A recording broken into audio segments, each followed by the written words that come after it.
आता बातमी मंत्री झालेल्या महोदयांच्या स्वागताची आणि सत्काराची। काल संध्याकाळी खातेवाटप झाल्यानंतर आपापल्या मतदारसंघात पोहोचलेल्या मंत्र्यांचं जंगी स्वागत करण्यात आलं। कुठे हारतुरे घेऊन कार्यकर्त्यांची गर्दी दिसत होती तर कुठे ढोल ताशाचा गजर पाहायला मिळाला। मंत्री झालेल्या आपल्या नेत्याची मिरवणूक काढताना कार्यकर्त्यांचा उत्साह ओसंडून वाहत होता, तर दुसरीकडे हा सत्कार आणि स्वागत स्वीकारताना मंत्र्यांच्या चेहऱ्यावर आनंद ओसंडून वाहत होता। सिंधुदुर्गात नितेश राणे, रत्नागिरीत उदय सामंत, तर रायगडमध्ये भरत गोगावले, तर पुण्यामध्ये माधुरी मिसाळ, तर नाशिकच्या सिन्नरमध्ये माणिकराव कोकाटेंचं जल्लोषाचं स्वागत करण्यात आलं।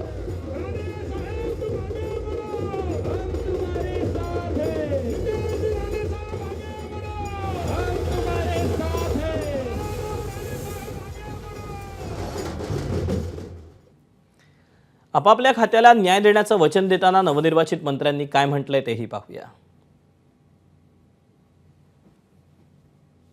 राज्याचे मुख्यमंत्री दोन्ही उपमुख्यमंत्र्यांनी माझ्यावरती ही जबाबदारी सोपवली आहे। मी स्वतःला भाग्यवान समजतो की हे एवढे एक पुण्याईचं काम करण्याची संधी मला मिळणार आहे आणि त्याला अतिशय चांगला न्याय देऊन महाराष्ट्राचं आरोग्य अत्यंत चांगल्या पद्धतीने करण्यासाठी निश्चितपणे मी काम करेन। महत्त्वाच्या अशा ऐतिहासिक हे काम आपल्याला करायला संधी मिळाली।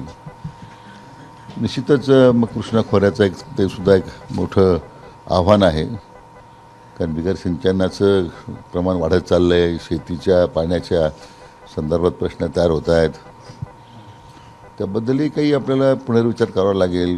पाण्याची जी उधळपट्टी आहे किंवा पाण्याचा जो नाश आहे, पाणी वितरणामध्ये काही सुधारणा करता येतील का, अशा अनेक गोष्टी आहेत। पण निश्चितच एक चांगली जबाबदारी या निमित्तानं या नवीन मंत्रिमंडळात मला मिळाली, याचं मला एक अतिशय समाधान आहे। एबीपी माझा, उघडा डोळे बघा नीट।